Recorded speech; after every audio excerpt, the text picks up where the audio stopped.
preparing to stream live on YouTube. Meeting is now streaming live on YouTube. Meeting is now streaming live on YouTube. Oh, okay. Hello, YouTube. We are apparently live. Haha. Yes, this is this is the live. Alive might be pushing the boat out a bit. But okay, no, we're there. We're there. We're there. We're there. Hey! We're possibly undead, but we're there. Okay, I'm just gonna copy the link so we can share it round. Yeah, first time using it on using this channel. This is hopefully nothing's gonna go wrong. Given our history with technology, nothing can go wrong. Nothing can possibly go wrong. Oh dear. So what are we doing? Well, at the spookiest time of year. Yes, 2 days before Halloween. Yeah, we are telling the spookiest of stories. Yeah, they're pretty spooky. They're definitely spooky-ish. we got some spook. Mm-hmm. You'd probably find them in the ghost tale section of the library. Yeah. And why? Why is this the spookiest time of the year? Globally, pretty much every culture has some sort of like spooky, undead, kind of ancestors come back thing going on around October, November time. Yeah, because we're right between the equinox and the solstice. Mm-hmm. And we need something to fill that gap. Mm-hmm. So ghosts. And here in Ireland, we call it Samhain. Yep. I've just been feeling the tension in the chat of who's going to talk about Samhain first. Who's going to bring it up? Yeah, well, I'm gonna throw it to either you or Stephen. I see. Shall we tag Possibly team it? Timon. Yeah, we'll spit roast this. So do you want to go first? All right. So Samhain, it's theorized, not confirmed, to have been the old New Year celebration in Ireland. The idea was that the ancient Irish, they would put the most difficult part of the year, the winter, at the start to get it out of the way because they hated it.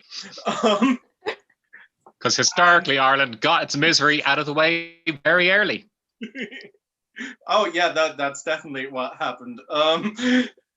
So yeah, they would, at this time of year, the veil between our world and the other world would grow thinner, and dead relatives would come back across, which was mostly a nice thing if they were your relatives. You'd set a place at the table for anyone who had died that year. You'd put a candle in the window to guide them home. But if they weren't your relatives, that wasn't as good. You didn't want to meet them. And also, other things would come from the other world that weren't people's dead relatives. And I'll let Nisha take it from there. Like the puka. So along with all the dead relatives carousing around in the night, all the creatures from the fairy world or the other world would be able to cross over. So you'd be at risk of running into bands of fairies who will do probably unspeakable things to you for their own amusement if they catch you. And the puka is riding around the place. Puka, sometimes it seems like it's only a singular solitary beast that is going around the place all the time and is immortal. Sometimes there's hordes of pukas. Either way, they're a shapeshifter. So they appear in various animal forms like horses, goats, dogs, and they are always jet black in appearance, glowing red eyes. And at this time of year, they like to go up to farmers and demand a portion of the harvest. If you give it to them, they bless you with good luck for the next year. If you don't, they go around the place wrecking your fences, making it difficult to plant for the coming season. And after all that fun and celebrations, they go around the place and piss on all the berries and fruit because it's no longer safe to eat them and the puka wants them for itself. Interestingly, I learned something about the puka recently. I was reading a book by Owain de Verdun called Why the Moon Travels. And it's a collection of traveler folk tales. And the travelers aren't afraid of the puka because in their stories, the puka is good. Oh. In their stories, the puka used to be one of the horses of the dead coach. And it broke free because it thought the rider was causing some terrible injustice. And it helps travelers and like helps them when they're lost or in trouble and that kind of thing.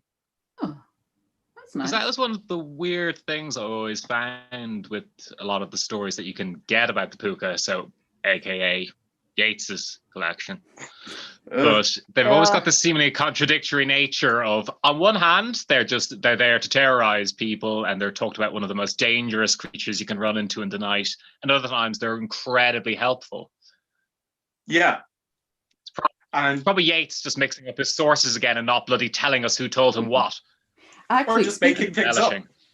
Actually, speaking of Yeats, we should probably introduce ourselves and who the hell we are for people joining in. That's a good idea. Yeah. And I say, speaking of Yeats, Stephen, thinking of your t-shirt.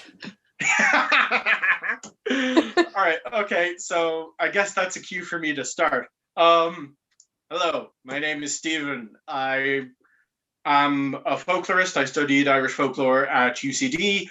I've been a storyteller at the National Leprechaun Museum. I also do storytelling and folklore analysis on my YouTube channel, Hog and Dice. And it's become kind of a running joke how much I hate W.B. Yeats. So I've released merch of Yeats with the caption, "When in doubt, blame Yeats." Words to live by. It's a solid credo, all right. So when in doubt, Sinead, who do you blame? When in doubt, I blame... who do I blame? Tend to blame the fairies a lot. Yeah. If anything goes wrong, it's not my fault, it's the fairies. If the oven switches off for no reason, fairies. If the bus is late, fairies. Pretty much, yeah. Yeah, the fairies. Okay. And they're after me. I'm not sure why. Apart from being on the fairies hit list, who are you? Oh, right, yeah. I'm Shannon. I am a storyteller and a playwright. I write plays occasionally about figures in Irish folklore. I'm writing one at the moment about Leah Lucra and Bodmal, the two women who raised Fionn McCool. I started storytelling with Emily with Tales from the Shadows, and still tell stories with them. I also tell stories at the Leprechaun Museum, and yeah, that's me. That's who I am. I'm currently researching kind of global storytelling, trying to learn some stories that aren't Irish and about fairies and Fionn McCool. Nisha, who are you and who do you blame when things go wrong? I'm Nisha. I've been working as I've been a performer for about 8 years now. I've been doing storytelling for about half of that time. If you ask my mother, I've been storytelling since I was 10 because she used to drag me around while she did it. And yeah, I used to work with the National Leprechaun Museum. These days I spend my time contemplating life outside of these four walls and how good that was. And generally when it comes down to brass tacks, I blame our capitalist social system for all the problems. So does Four Walls 2 in the comments. Hey. Excellent. So Emily. Yeah. Who the hell are you? Who the hell am I? Well, very hell. I've got horns today. I am Emily. I'm a storyteller. I mostly tell folklore, Irish folklore, fairy tales, European fairy tales, and I do occasionally venture further afield, but very tentatively. I'm also part of Tales from the Shadows. Tales from the Shadows / Sounds from the Shadows. Tales from the Shadows, we do shadow puppetry. Sinead does it as well. Sounds from the Shadows is the podcast we do in conjunction with it. And I thought they should have 2 separate names for the same social media, and that has caused me far too much confusion. And when we get together, who are we? What are we? We are unlicensed oral arts. Yes. Why are we unlicensed oral arts? Because we did never. Sorry, go on. No, go on. Because we started during lockdown when it was completely unlicensed to do live shows. Go on, Stephen. What were you going to say? Emily. Well, I was going to say because we're not qualified dentists, because when I try searching our name on YouTube, all I find is dentists. I know. We're not a. I was going to say that it's because Emily used that phrase in a WhatsApp conversation with the group, and I liked the look of it, and no one argued. Yeah, the problem with making jokes to storytellers is they happen. Yeah. The merch is coming. Oh yes, the merch. Oh God. Yeah. Yeah, and we're trying to do a monthly live stream storytelling session, and hopefully get some weekly videos up as well. Fingers crossed. Yes. Yes. Nisha and I particularly aren't great with tech, so we're. Neither am I. Like Nisha froze when I said that, and I was like, "No, he's gone. I've cursed him." So, speaking of storytelling. Oh yeah. Oh yeah, we should probably get on to topic. Do a little bit of that, yeah. Right, who wants to start? Sinead, you brought it up. I can Okay. Ah! So I'm going to tell a story from my hometown. So where I'm from is Selbridge in County Kildare, which actually has a really weird and spooky history when you delve into it, particularly Castletown House. So Castletown House, it's a big Palladian mansion. I think it was one of the biggest that was built at the time. As really gorgeous grounds, so you can go walk around. They did it up a couple of years ago, and it's just fabulous. And there's a big forest where I spent much of my teenagerhood getting up to mischief. But the story I'm going to tell, it starts, and I turn the light off to create a spooky atmosphere. It starts with a man called Thomas Conley. Now, Thomas, he had the first pack of hunting hounds in Ireland. He was an incredibly wealthy man. He had stables in the Curragh, and he had stables at Castletown House, and he used to go fox hunting. Now, he was known for his elaborate banquets following the hunts, and anyone who went on the hunt could join him at the banquet. One day at Castletown House, he's getting the dogs ready, he's getting the horses ready, and, well, of course, he has a couple of friends there. And then a stranger rides up. A stranger in a black cloak and on a black horse. Now, the stranger has his hood pulled up. So, Thomas, he can't see his face, but he can see little bits of it. You can see black hair coming out of the ears and the nose, and where the eyes should be is dark. The stranger asks if he can join them on the hunt, and, well, Thomas Conley, he's a hospitable guy, and he's not one to turn someone away, so he agrees. Off they go on the hunt. And Thomas, well, he's very proud of his horses. They are the fastest horses in Kildare, and if you know Kildare at all, it's famous for its horses. It's full of horse brothels. So, stud farms. So they go off, and they catch sight of the fox.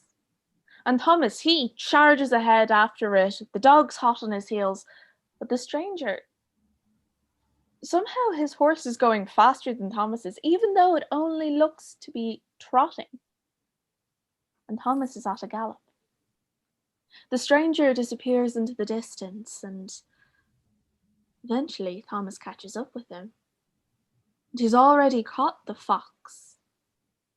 Stranger takes the fox, cracks its neck, and then grabs the fox's tail, breaks it, bites it off, and Thomas sees the blood dripping from the stranger's hood. And the stranger hands the fox's tail to Thomas.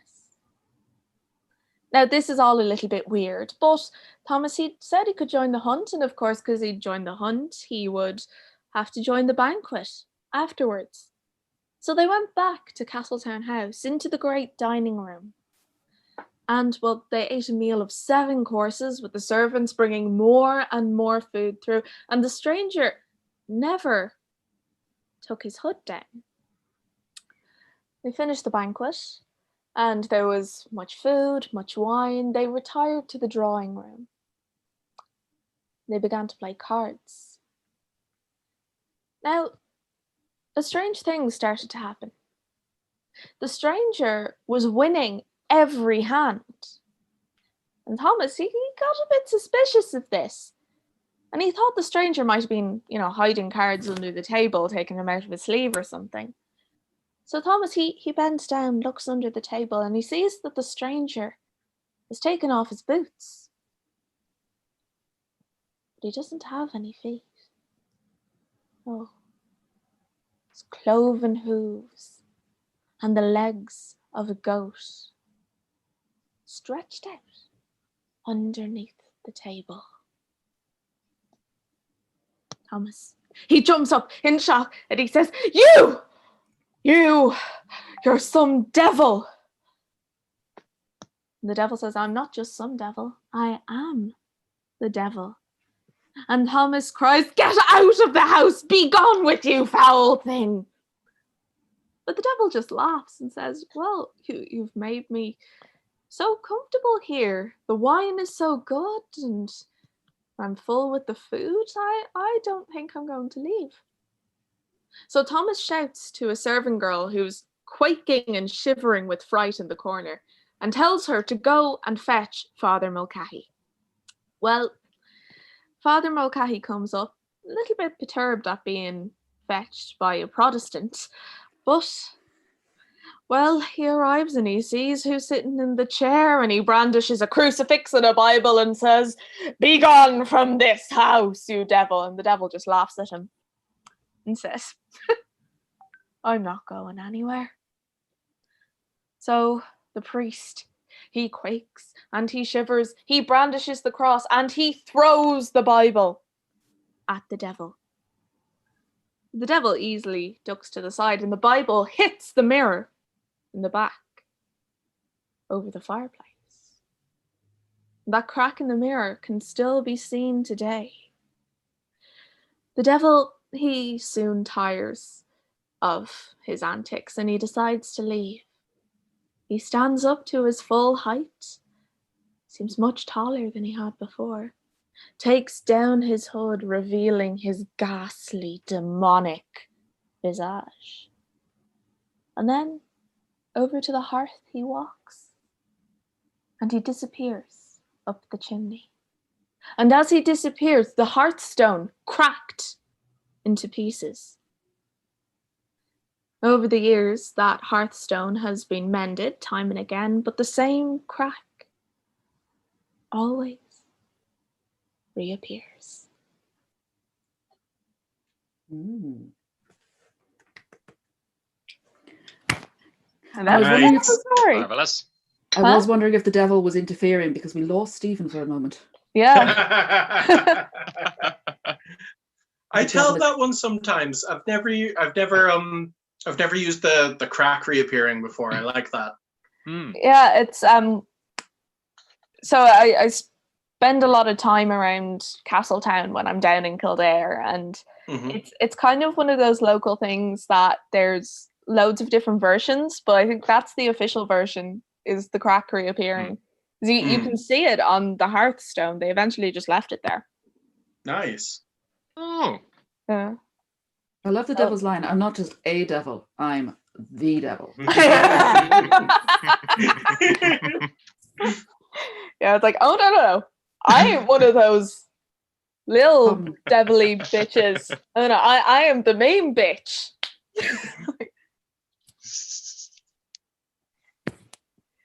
Yeah, so that's a nice spooky one that I like to tell. It is. Very atmospheric. Yeah, cause I kind of grew up around there. It's one that I have like a very clear frame of reference for Yeah. as well. So like, yeah, it's good. Y'all should visit there. I've been meaning to. Stephen, are you smoking a pipe or is that a pencil? It's a little pencil, the pen thing that goes with my Chromebook. I was just thinking you've gone full Shanachie if you're smoking the pipe as well.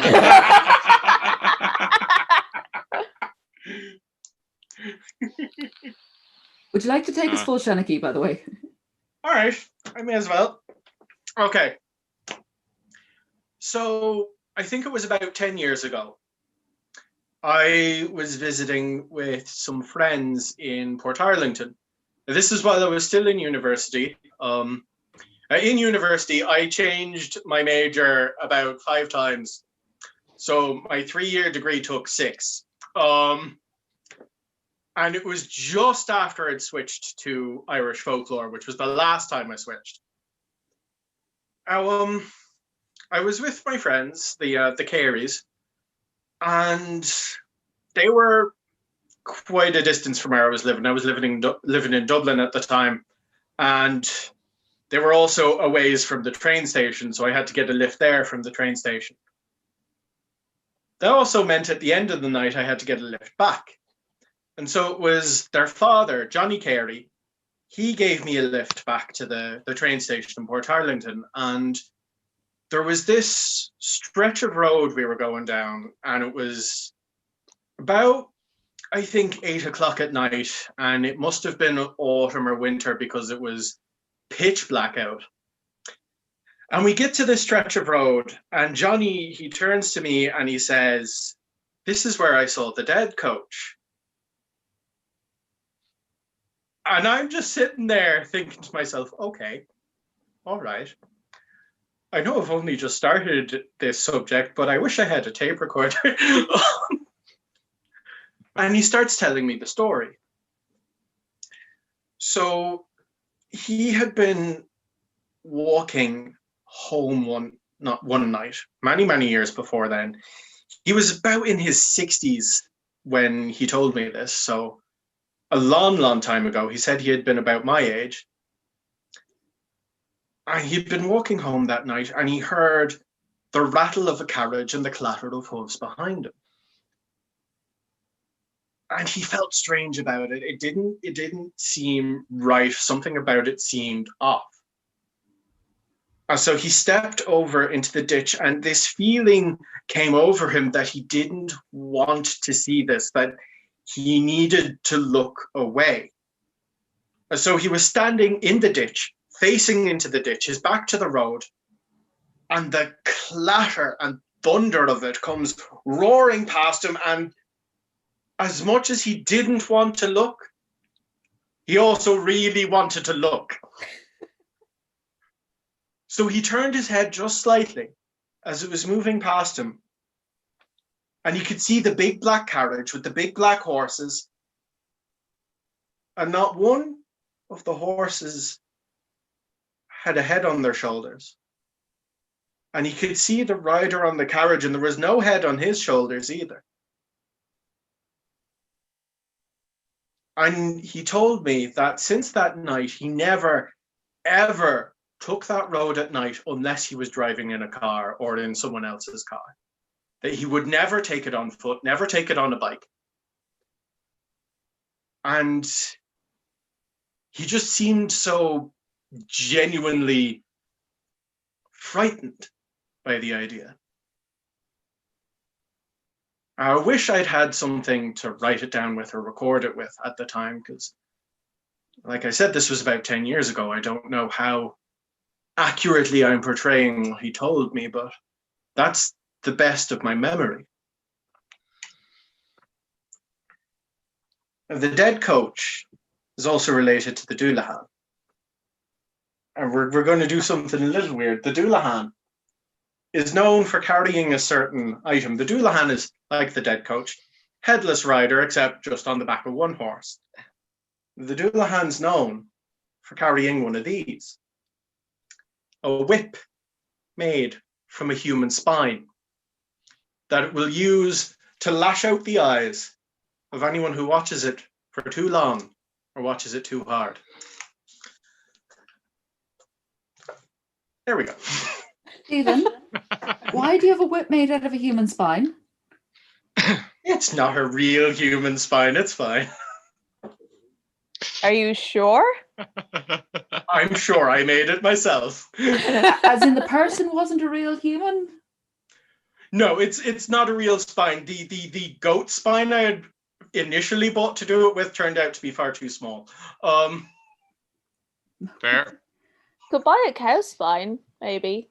Might be too That'd be big. Too big. Pig would be best. Yeah. Does it make a clack when you... It makes a clack more. Oh, okay. Not quite as impressive, but... Well, I suppose with the bull spine, you could make like a bull whip. Yeah. That's Yeah. a terrible pun, You could. even for you. Yeah. Yeah. Since we seem to be kicking off with stories we have a slight personal connection to, we all sort of, the first time we were all in the same building was at the Leprechaun Museum. Yeah. And the Leprechaun Museum used to go on field trips. And one of the field trips, we went to Roscommon. Is it right? Yes, it is Roscommon. And we went to Rathcrogan, to the Cave of Cats. The Cave of Cats has a number of names, but it is a naturally formed limestone cave that is said to be an entrance to the otherworld, or even a gateway to hell itself. And of course, what do we do when we get there? We decided to go into it. Well, they decided to go into it. I went back down into the entranceway because it's underground, it's a tunnel, it looks like a badger's set, and you have to crawl down into the darkness. And I got in about 3 feet and was like, no, not for me. This is too close, too dark. And also I've seen far too many horror films to go through with this. I'll wait outside. If you scream, I won't be able to do anything, but at least I'll witness your demise. And Stephen, you went into the cave, did you? Yeah. Nisha, did you go into the cave? Were you there? I was actually the home guard that time. All right. Shannon, were you there in the cave? Nope. No, okay. Right. So yeah, I don't know what happened in that cave. I did not go into it. It's called the Cave of Cats because there's a story about, in the time of Queen Maeve, a number of hellcats would come out on Samhain and cause mayhem. But the hellcats weren't the only things that came out of that cave. And I'm going to tell you a story about some of the things that came from that cave. But though it is the Cave of Cats, there are no felines in the story. Because some of the last creatures to dwell in that cave were 3 fairy sisters. These 3 sisters would come out into the world of men. And when they walked in the world of men, they took the form of wolves. Great she-wolves. 3 times the size of any wolf that had ever been seen by mortal eyes. And they would roam the land of Roscommon, and they would eat. They would prey on the livestock. People would huddle in their homes, hearing outside the howls of the sisters as they called to each other, the cries of the animals, and the ripping of flesh and crunching of bones. Now, these wolves, they never attacked a human. They never harmed man, woman, or child, but people were worried. What happened when there were no more sheep, no more goats, no more cows for the wolves to feast on? Already people were starting to go hungry as their livestock was destroyed. So they called for a hero. They called for a member of the Fianna. And one man came and answered that call. A man called Cuilchach MacRonan, whose name I may be butchering. But Cuilchach was a renowned member of the Fianna. People said that he could run faster than the wind. He had a gift that let him speak to the birds of the air and the beasts of the field. And he was also a great poet. And all poets know a little bit of the fairy folk. Cuilchach knew that these sisters, they could not be harmed while in wolf form. The fur was too thick. It would deflect any mortal weapon. If they were to be harmed by mortal weapon, they would need to take human form. And Quilchuk knew that the thing that all fairies love most, the thing they cannot resist, is music. So he asked the people to bring him a harper, a musician brave enough, and one was found and one was brought. Quilchuk took the harper into the woods. He built a fire, had the harper sit down and begin to play. While the harper played, Quilchuk climbed up the tree and held his spear ready. They waited. The harper played on as the sun went down and the moon came up. And then he heard the sound of the wolves, the howling of the three sisters as they called to each other across mountains and fields. And then he heard the padding of paws coming closer.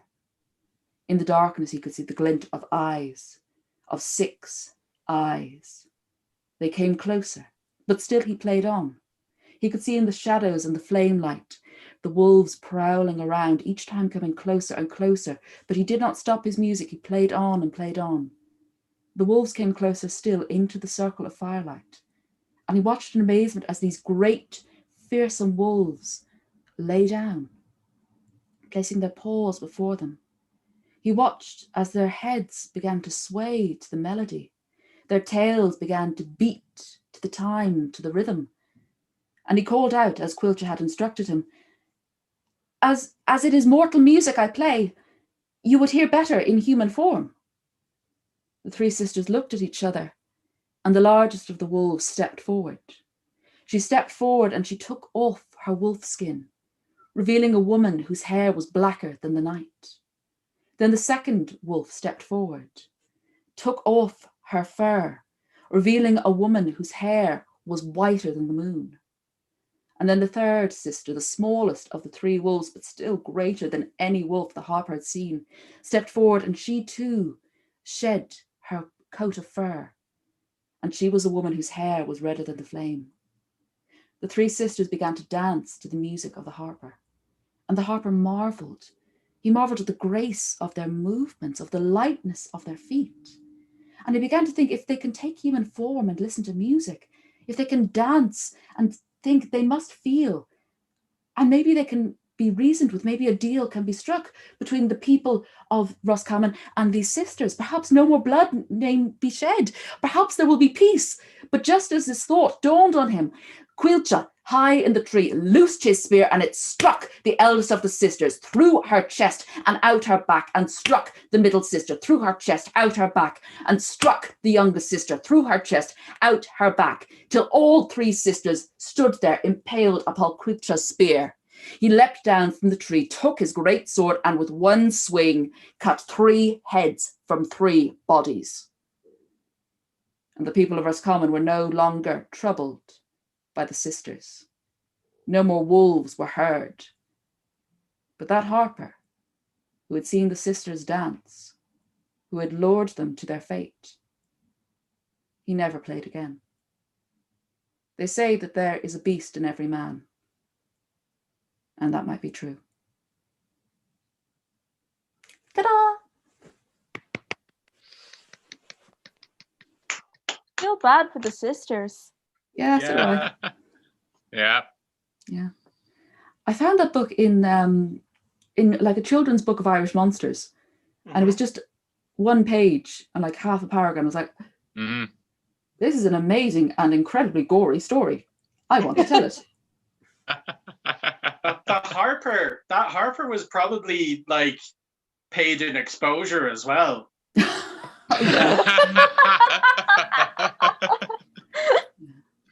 No, he probably made an application to the Arts Council and it got rejected. Well, I mean, 3/4 of his audience were killed. I mean, fair, yeah. You got a portion of the take on the door. The only performance with a death count. I'm going to abandon all pretext of this being a personal story, because it's not. It's about death and Halloween, because it's Samhain and it's death time, and for no other reason at all. I've been thinking a lot about death recently. I wonder Because why. what is death? Well, I wonder why indeed. It's not like it's coming up in the news at all. But like death, it's pretty much the only certainty in life. What is life if not the deadliest of all STDs? It's 100% fatal. And when you die, you've got to decide what happens to your remains. I have been giving this some thought recently. For a long time, I was going to go with the classic cremation, but then I read this story about some guy who woke up inside of a coffin and they couldn't get him out of the crematorium in time. So then I briefly flirted with the idea of a sky burial. Do you know the sky burial? Picked apart by vultures. Oh, so you basically get your flesh cut up into small little bits to help birds of prey and vultures eat it and leave the bones bare so you can then just let them decay naturally. It's a nice environmentally friendly way to go. Or you can go for the good old classic wooden box in the ground. You can't argue with a good coffin. There's always money coffins, as someone said. I mean, at one stage during the height of the famine, you really couldn't keep up with the demand for coffins. There's actually one guy who was called Daniel Crowley, whose service was so in demand, he actually had to make his coffins ahead of schedule.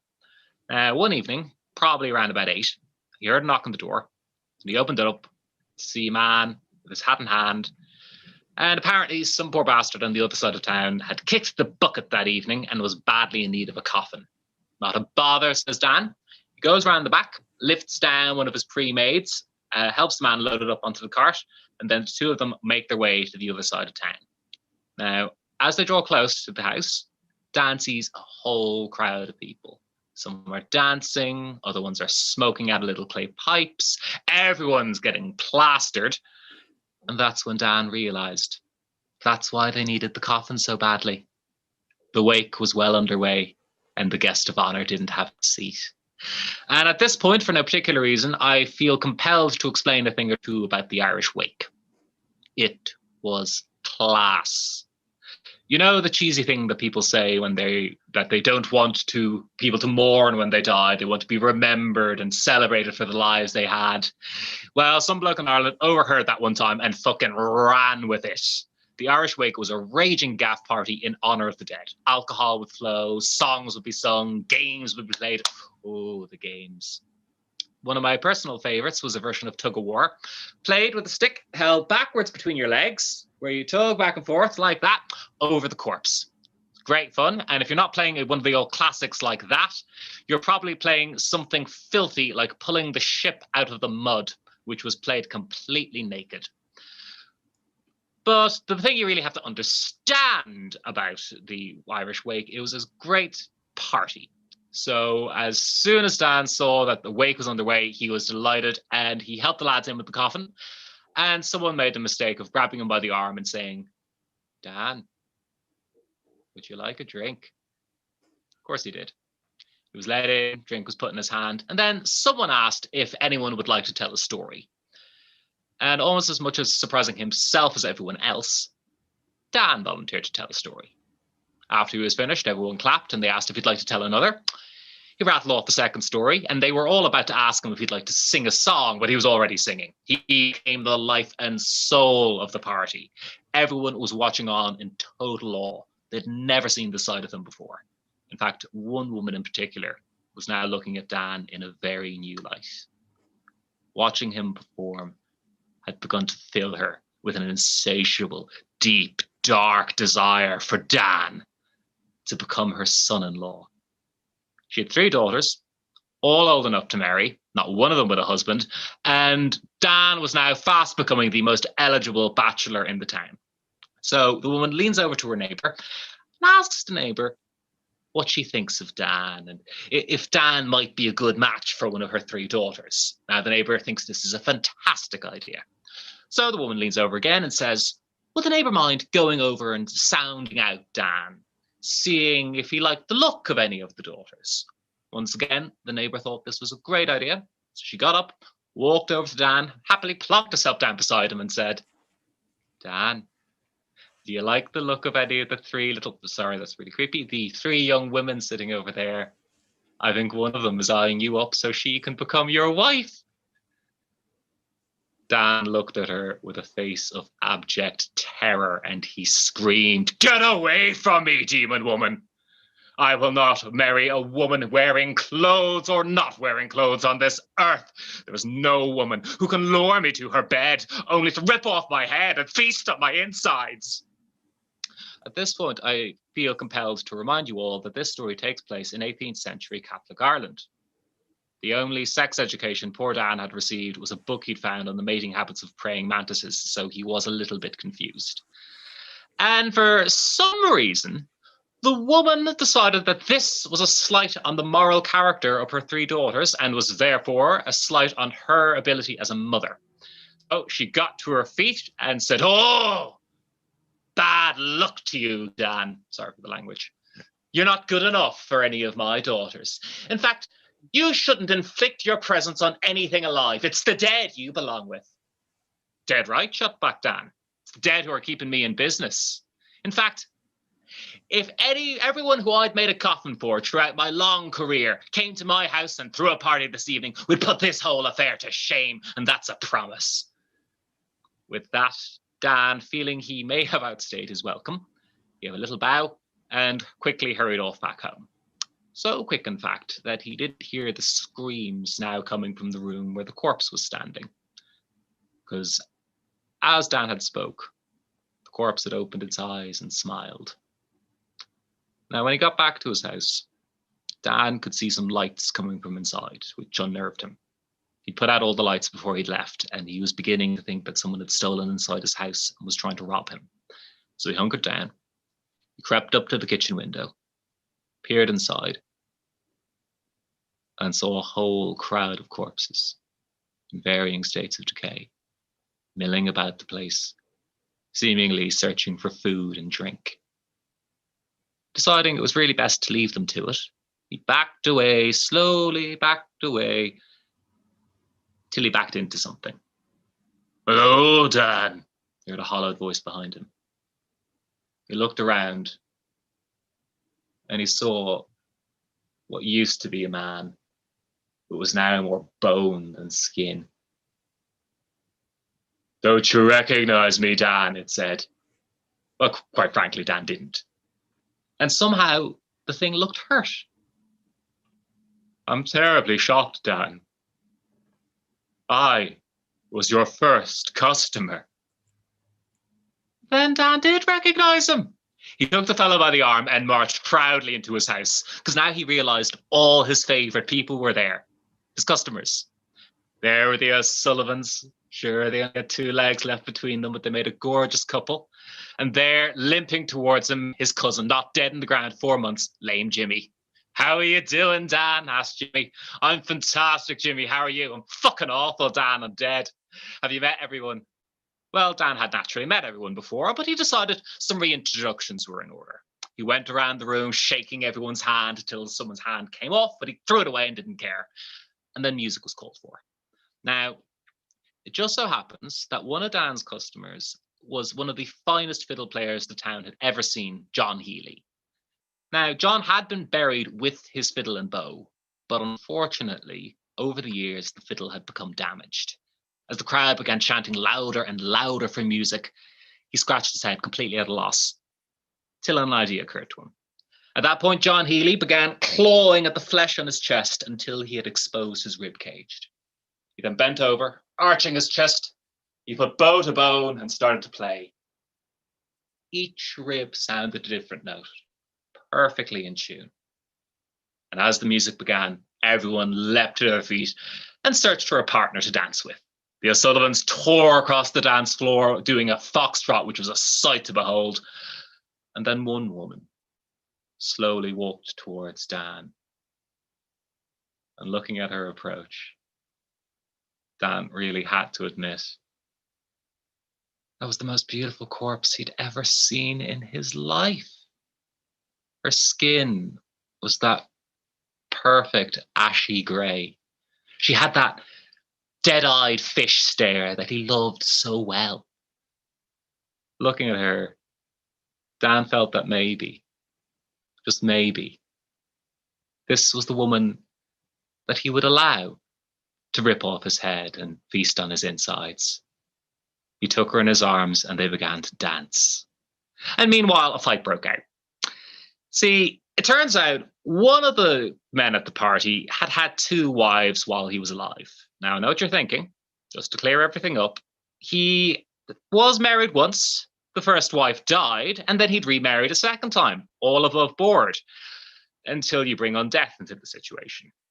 Quite naturally, the first and second wives were having a bit of a kerfuffle over who would get to dance with Jack Lynch first. First wife naturally thought she had seniority. The second wife thought that she had priority. So they began tugging the poor man back and forth, until the first wife just threw the arm down, looked at the second and said, "Oh, you shouldn't be dancing with me husband at all, Eileen. Sure, you don't even have your own shin bones." Well, Jack Lynch looked at his second wife in horror and said, "Is it true, Eileen? Are those not your own shin bones?" She couldn't even look him in the eye. "No," she said. "Mine were damaged. In order for me to dance with you this evening, I had to borrow the shin bones of my neighbour the next plot over, Kathleen the prostitute." Well, now realising that his second wife Eileen now possessed the shin bones of Kathleen the prostitute, quite naturally, Jack Lynch flew into a rage. He began throwing punches wildly, connecting every now and then, sending skulls flying off their decayed necks and spinning around on the floor. Not that Dan noticed, because Dan was still dancing with his beautiful corpse. Eventually they paused. He looked at her, she at him, and Dan decided to go for it. He leant in for a kiss, which was hungrily received. Oh, it was like kissing a cold slab of meat. They began wiggling their tongues around in each other's mouths until they parted. She smiled, Dan smiled, until he felt it. Something was still wriggling in his mouth. He reached inside and pulled out the tongue and accompanying white maggots. He looked back at her. Her now tongueless, gaping, smiling mouth was crawling with the little white fuckers. He would have screamed at that point, had the fight not reached him. Out of nowhere, Jack Lynch collided with Dan, sending them both sprawling down to the floor. Looking down at the prone Dan, Jack decided that really it was all Dan's fault that his second wife Eileen now possessed the shin bones Kathleen the prostitute, so he decided he'd choke the life out of him. Dan felt bony hands choking the life out of him as they clenched around his neck. He tried to tear them away as he coughed and spluttered, but eventually he grew weak. Then all he knew was blackness. So he woke up the next morning. He got up slowly and looked around. There was not a soul in sight. Not a piece of furniture out of place, not a broken bowl. That's when he realized it must have been a dream. He'd probably had just one too many drinks at the wake the night before. But then he felt it. His throat was in agony. Reaching up, he could feel red welts from where the skeletal hands had touched him the night before. And then he felt it. Something was still wriggling in his mouth. After vomiting, he surveyed the house and decided that really it was time to get out of the coffin-making business, lucrative as it was. He sold up shop and bought a bar, because owning a bar allowed him to do what he needed to do every evening at around about 8 o'clock from that night until his last night. You see, when 8 o'clock would roll around, he'd always think back to that night. And when he thought of that night, he'd think of dancing with his beautiful corpse. And when he thought of dancing with her, he thought of kissing her. And when he thought of kissing her, he really needed a drink. And that does that. Stephen, I saw the pun in the comments or the chat. Ooh, chat. I haven't even looked at the chat. Yeah. The shin bones of Kathleen the prostitute. And I hear they're an epic level artifact in D&D now. Oh. Four Walls 2 says they love the Sally Bowles reference. The happiest corpse I'd ever seen. Fantastic. So, on the subject of necrophilia, Yay! I had been planning to tell a Japanese ghost story, but Nisha has now put me in mind of a different Japanese ghost story to the one I was originally going to tell. I have derailed your thought process. Excellent. You've derailed my thought process and introduced filth. I'm pretty sure that's why I was hired. I mean, like, even our name is borderline filthy. Like, Is it? Oh. It's entirely representative of what we do. Like oral arts. Oral arts. There are many arts in the world, some of them oral. mm-hmm. Why can I have nothing? Some I can have nothing that you won't some of them pollute. not. That's the problem, Emily. With great oral ability comes great oral responsibility. When you depend on us for ideas, the things start polluted. They don't become polluted.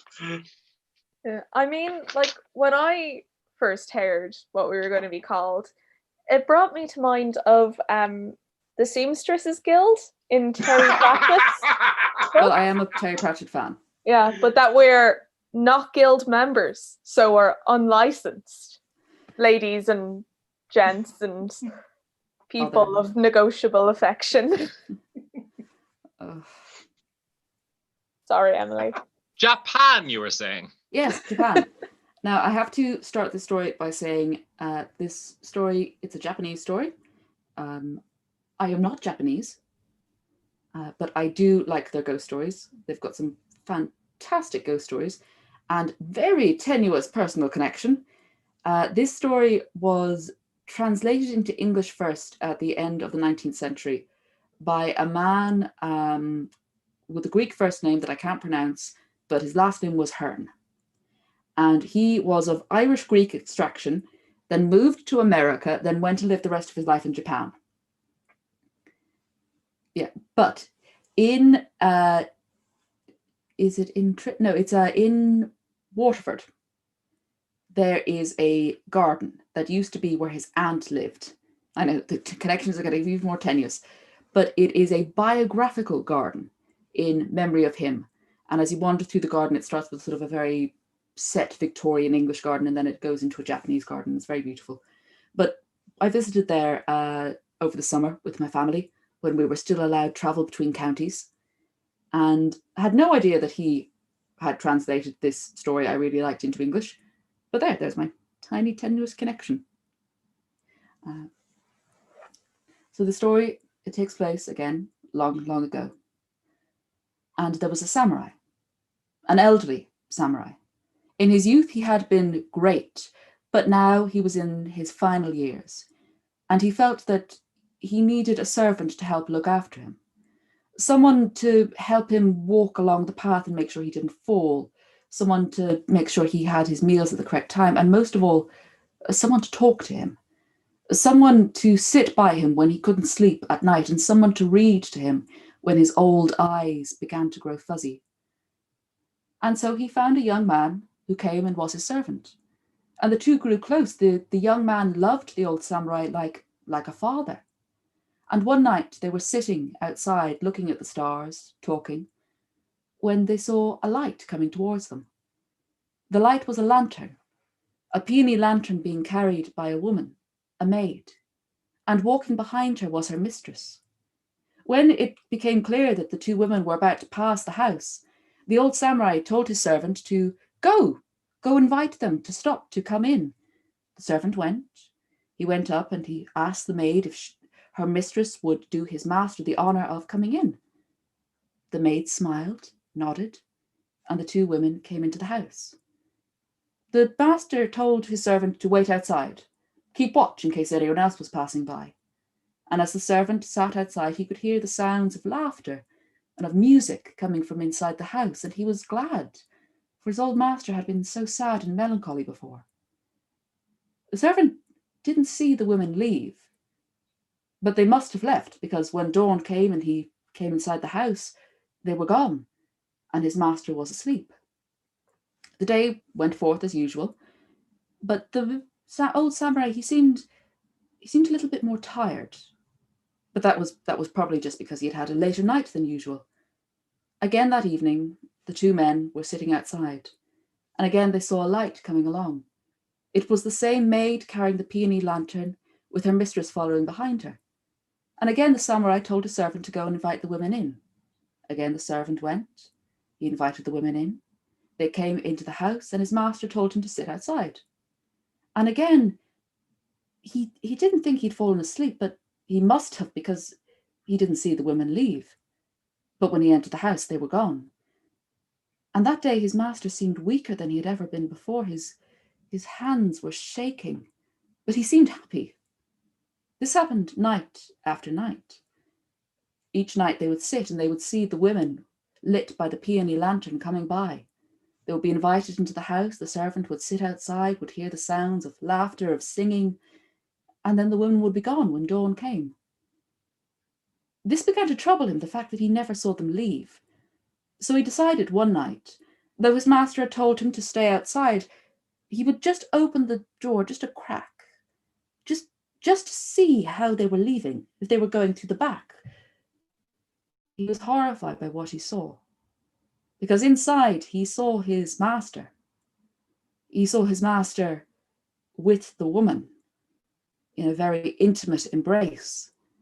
But this was not the beautiful and graceful woman he had seen by the light of the peony lantern.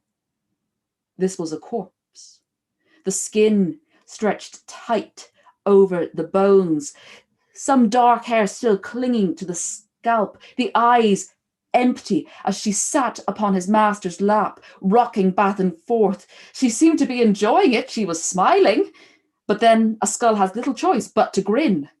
And sitting in the corner was the maid, still holding the peony lantern, and just like her mistress, she was grinning, a ghostly rictus. The servant left and turned. This could not be real. This could not be happening. He looked at it again, and no, his master was having sex with a corpse. He was disgusted and shocked, and he thought this must explain it. Why, every day his master seemed weaker, more tired. This corpse was coming and was draining the life out of him. He ran to the temple. He ran to the temple to find the monks. He explained what was happening. He begged them to help him, give him something to protect his master. And the monks, they gave him charms. They gave him prayers. They gave him words to chant all about the four corners of the property. Chant these words and place these charms, and no dead shall cross that border. The next day he did this. He chanted, he prayed, he buried the charms. And that night, he persuaded his master not to wait outside, not to watch the moon. It was too cold. He was so tired, he was shaking. He would catch chill. And the old samurai was persuaded to wait inside, but he kept sending the servant out, sending him out to see, was there anyone on the road? Was anyone passing by? The servant went out, and each time he returned and he told his master, no, there was no one there. But he had seen the light of the lantern coming closer. His master became frantic, begging him, check, just go check, tell me if there is anyone coming along the road. The servant went out, and he saw the two women, the maid holding her peony lantern, the mistress standing behind. They had come to the edge, to the border of the property, but they could come no further, for the charms held fast. The servant returned to his master and said there was not a living soul to be seen out on the road. He saw his master begin to weep. He begged the servant to check one more time. The servant checked again, but again he gave the answer that there was no living soul out there. And when the dawn came, the women were gone. The servant went about the property to say the prayers again, to check the charms, to make sure that the protection would hold. But when he returned to the house, he could not find his master. He searched through the house, he searched in the bathhouse, he searched the gardens. There was no sign of the old man. And the old man, he couldn't walk without a stick. He couldn't have gone far. But he was not there. The servant began to worry. Perhaps there had been something about the dark magic. Perhaps the corpses had lured his master away. He ran to the temple to beg the monks for help. But when he arrived, the monks had been expecting him. They came out to greet him, saying his master had been found, but he would not be returning home. They had found the old samurai lying on a grave. the grave of a young woman who had died before her wedding. When the samurai and his servant had sat out under the moon, the old man had told his servant stories of his youth. The servant had wished he'd met his master in the prime of his life. He was told about his adventures, about his deeds, and once the old man told him why it was he had never married, why he had no children. When he had been young, he had been in love, and he had been lucky enough that the woman he loved him back. They were arranged to be married, but before their wedding day, she had died. Even though she was dead, the samurai had never stopped loving her. And it seemed that his bride-to-be had still loved him from beyond the grave. The servant didn't need to ask the name of the woman on whose grave his master had been found. His master's love had returned to him as he was dying. She had come to him to help make his passing into the next world sweeter. And the servant went away.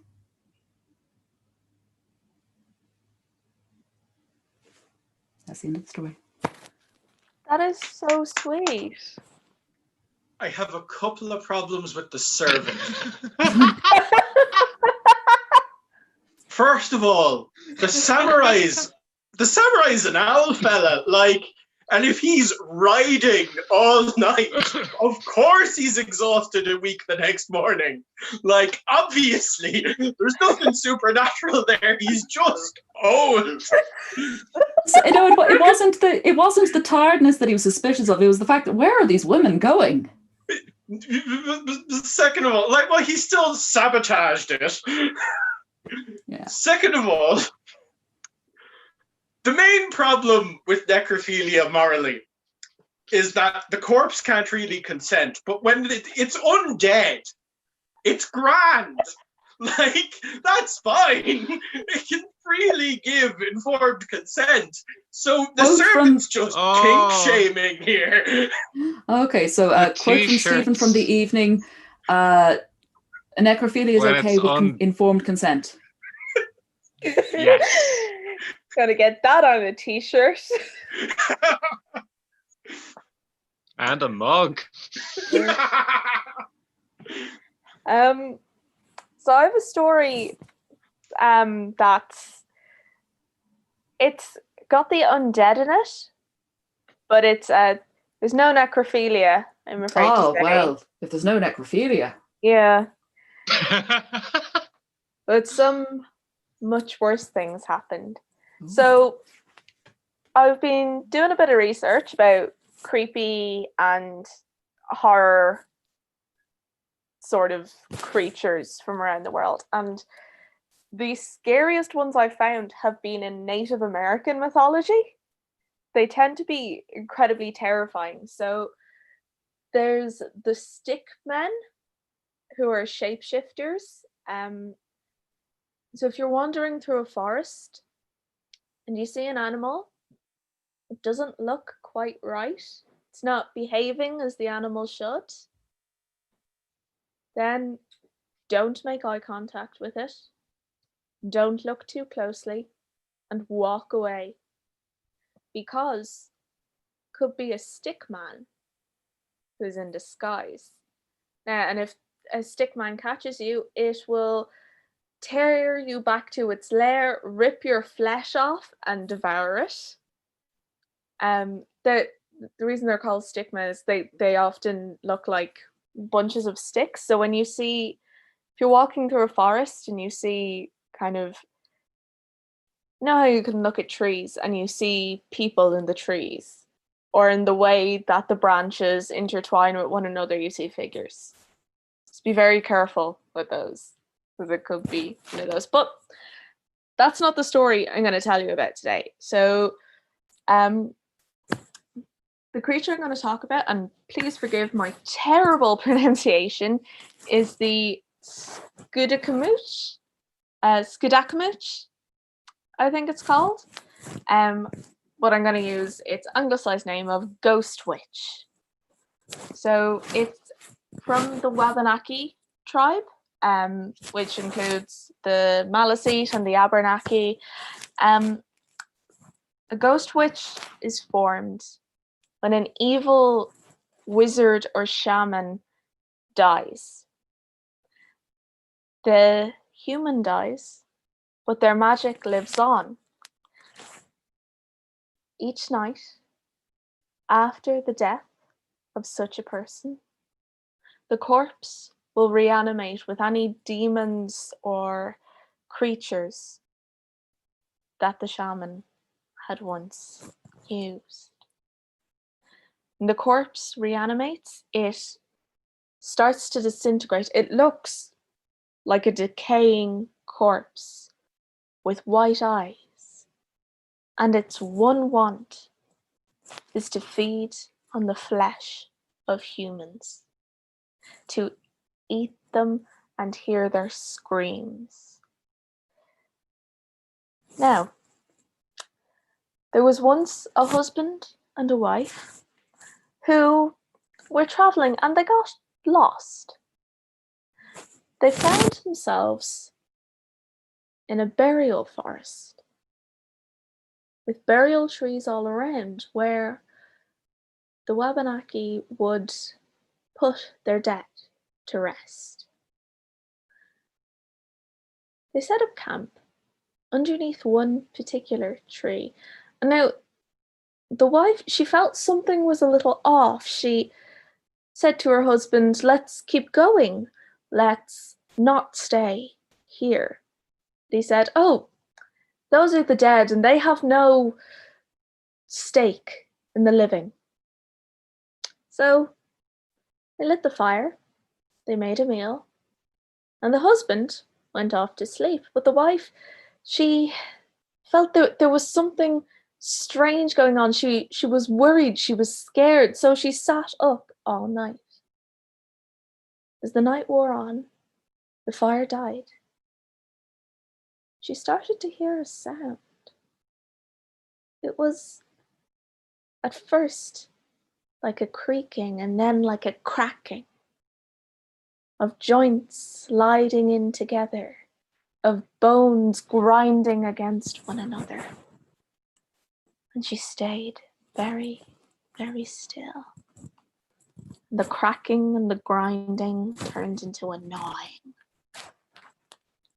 It seemed to come from all around. Still, she sat, very still, very quiet, and wide awake. The morning came, as it always does, and she tried to shake her husband awake, but he must have been in a very deep sleep, so she let him sleep a little longer, and then she tried to shake him awake again. But he wouldn't wake. She shook him, and then pulled him around. She saw all down the left side of it. This is my left side. The left side of his body had been picked clean of flesh until only the bones were left. She looked into his chest and saw that his heart was missing. She screamed and she ran through the forest, and she found some people eventually. She told them what had happened, but they all thought that she had killed her husband, so she brought them back to the burial forest, underneath the burial tree where her husband still was. And she showed them the gnawed bones and the missing heart. And they looked into the tree under which they had camped. They took down the body, unwrapped it, and saw that all around the mouth was fresh, dripping blood. Now, there is another story about the ghost witch. Now, this one starts with two men who are out hunting. Now, they were hunting and it began to grow dark, so they looked to find shelter. And they found a small little cabin in the woods, Of course, all good stories start with a cabin in the woods, and nothing bad ever happens in cabins in the woods. But they decided to go in, lay their heads down for the night, and as they went in, they saw that there was a bunk, and there was a fire, and there was someone lying in the bunk. They looked closer. It was a corpse. Now, a corpse has no need to be sleeping in a bunk. So they lifted the corpse, put it in a corner, and they went to sleep. The next morning, one of the men rolled over, thinking he would see his friend. But he saw the corpse lying beside him instead. He jumped up and looked around for his friend, thinking it was a silly joke that he had played. And he saw his friend. He saw his friend with his neck bitten open, his head tilted back at an unnatural angle. And he ran from that place. He ran and he ran and he ran until he came to a town. And when he turned around, he saw a ball of fire following him. He ran into the nearest tavern and slammed the door behind him. The ball of fire hit the door and went out. He told the people of the town what had happened, and they went back to the cabin in the woods, bringing a holy man with them. And he showed them what had happened to his friend. He showed them the corpse. Now, the corpse had been busy at work while he was gone, and the friend's insides were spilling out all over the floor of the cabin. Now, the holy man told them that there was only one way to stop this creature.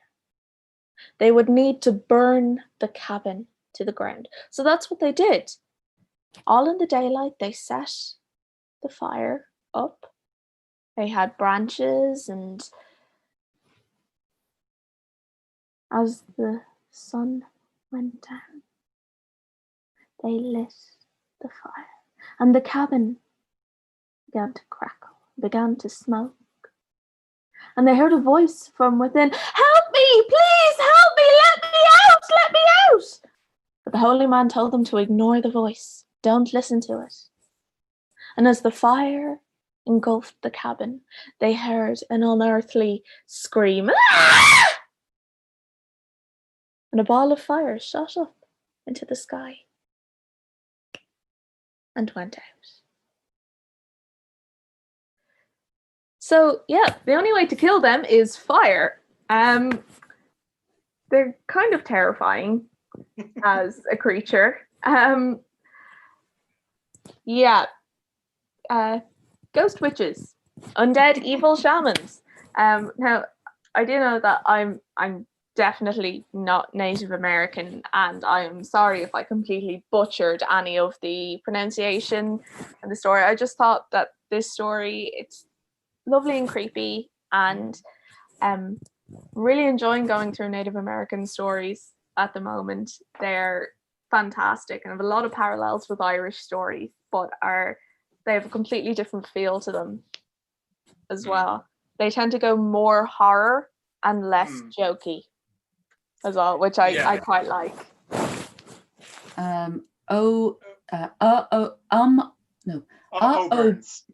Burns says, "This shouldn't be ASMR due to the subject matter, but it totally turned into that." ASMR just needs you to be close to the mic. It doesn't matter what you say. Right, so my next story is actually also features a cabin in the woods. Oh, Yay! This is a story that I actually wrote myself several years ago. My housemate at the time made a bet that I couldn't write a story that would freak him out. Oh no, not this one. You have the props. Unfortunately I don't. I forgot to bring him in. Oh. But he lost that bet. Thank God you don't have the prop. Now, this story, it takes place in an unnamed mountain range in the secret 33rd county of Ireland, which is located somewhere in the Midlands, in a small town called Ballyucras. Or rather, that's the name the English gave it in the stupid baby language they made up because they couldn't pronounce Irish names. The town's actual name was Ballyucras, which means hungry town. Ballyucras, it wasn't terribly picturesque. It was up in the mountains in the Midlands. And the mountains, they looked like old bones, the mud dripping off them like sloughing flesh. The trees and the grass were ragged and barren, matted like old witch's hair.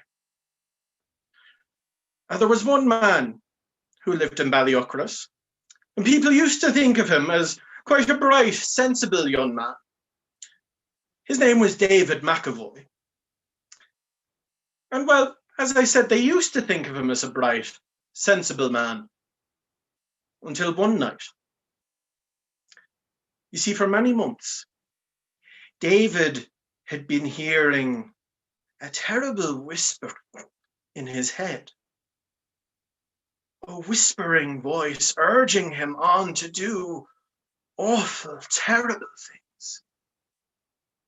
He wouldn't listen, he wouldn't pay attention, but it never, ever stopped. He couldn't sleep, he couldn't eat. He tried singing out loud at the top of his lungs to drown it out, but he could still hear it. He tried stuffing up his ears, but that did nothing. Eventually, he even tried carving his own ears off with a bread knife to become deaf to the world and the whispering. But even though he could hear nothing else, he could still hear that whispering voice in his head.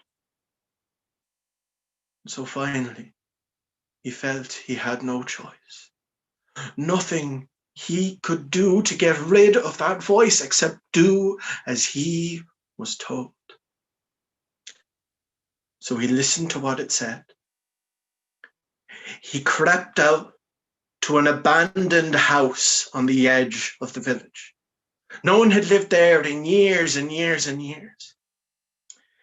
He climbed through the window like the shadow of a wolf and saw a cradle in the corner of the room. He crept up to that cradle like the dust on the draft, and in it he found a happy, healthy, smiling baby. And he listened to the whispers, which told him to pick up this baby, to take it in his arms, swaddle it in its blanket, and to carry it home. So he carried it home, and doing as the whispers told him, he laid it out on his kitchen table, seeing the bright, happy face smiling up at him, and listening to the whispers. He took a sharp knife and he began tracing it around the edge of the baby's face, cutting a fine line and listening to the whispers, even the thought of it made him vomit. He took his fingers and prized back the skin of the baby's face, and the baby, it didn't cry. It didn't die.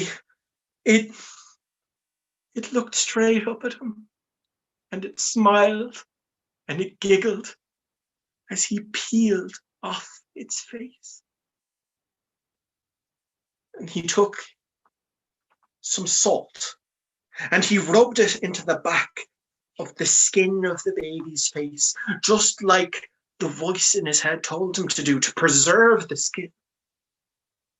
And then he took his belt punch, and all around the edge, he punched little holes in the skin. He tied a little length of leather cord into each hold, and still listening to the voice whispering in his head, he brought the face of the baby up to his own, putting it on like a mask, even though the thought of it revolted him. And the moment he did, the leather cords tied into the skin, they whipped around his head of their own accord, lashing themselves in place. A needle and thread that were laying on the table swooped up into the air by themselves, sewing the skin to his own. And the voice in his head, it laughed. And then he felt real terror. Nothing should be able to laugh in a whisper. And the voice said, "You're mine." And that faceless baby that never died and never cried was still sitting there on the table, laughing. And it still laughs to this day as it is carried around on David's chest in a little harness. Now, David, these days, his reputation has taken a hit. People don't think he's a bright, clever young man anymore. They think he's a fool, a gullible fool.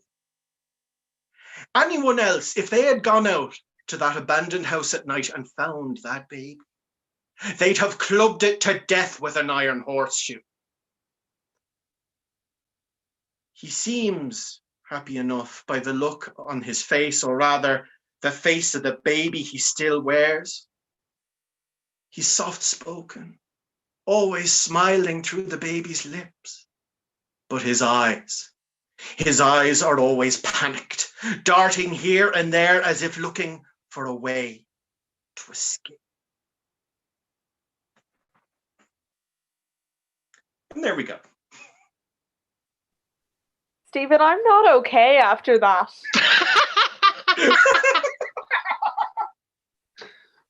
Stephen, you had told me about that story before. You'd never told me the story.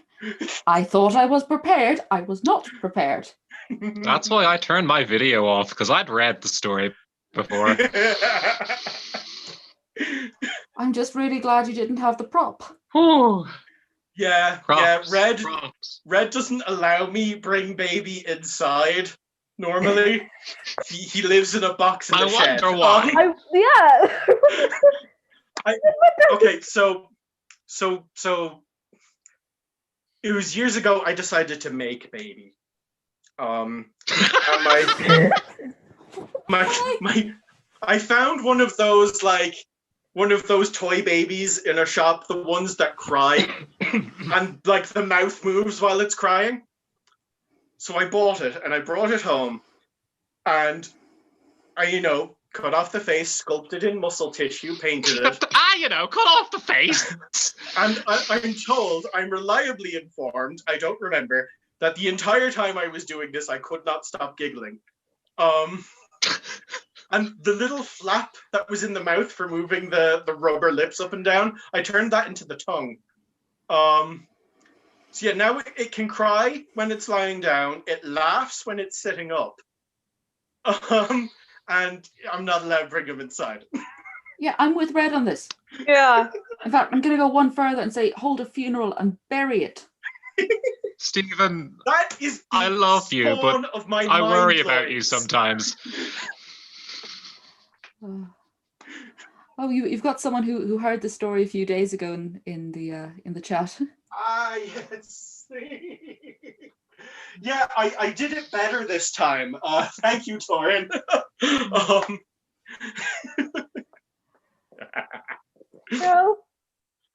No. Well, on that pleasant note, Do we forbid Stephen from telling original stories anymore? oh God, no, more. I do have another one about. I think we need a whole. Sorry, I think I've missed something. I do have another story about how it feeds, but I'd need to practice it. Oh, it feeds. No. No, veto. No. Veto. Amazingly, I feel like I'm going to bring it back to a more civil tone. This is odd. Take it away, Nisha. Because after that lovely light material, I think we're all in the mood for something really nice and depressing. So to get us properly in the mood for depressing tales, you've got to imagine yourself way back in ancient Ireland, aka 1845. Height of the famine. Nothing going. No work, no food. If you're lucky, you've got 4 walls and a roof over your head. People lived and died for those 4 walls. Having a home was something. It meant that you had stability. Most people in Ireland couldn't afford a home. They were slaves to a whole landlord class of foreign people who charged them way more than what the land was worth. Basically wage slavery. And during this happy time, the most you could really look forward to in life was eventually inheriting your farm, or as the case may be, your rented farm from your parents. It was waiting for a slow, agonizing march towards death. And the best you could look forward to was maybe along the way you'd go and marry someone and find a partner that you could suffer together with. Except for one girl who stopped entertaining such foolish ideas of getting married a long time ago. Her name was Grania Daly. Sure, when she'd been younger, she'd had the same thoughts as any other young girl. She'd marry a nice Prince Charming, settle down, have 8.6 kids, and they'd live happily ever after.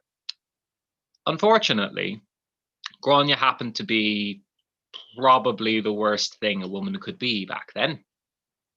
Plain. Her nose was slightly off center. Her eyes were a bit unfocused. Her one foot was actually ever so slightly lower than the other, so she had this very faint limp whenever she walked. And of course, as children do, they teased her mercilessly.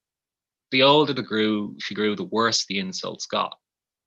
She used to go to dances trying to catch the eyes of the handsome young men, but every single time she was left standing by the wall, waiting for someone to ask her to dance, till eventually she just stopped going. She gave up any thought of ever marrying a husband and decided she'd live out her days as an old spinster, keeping her mother company in the 4 walls that her father had left them. They were all alone.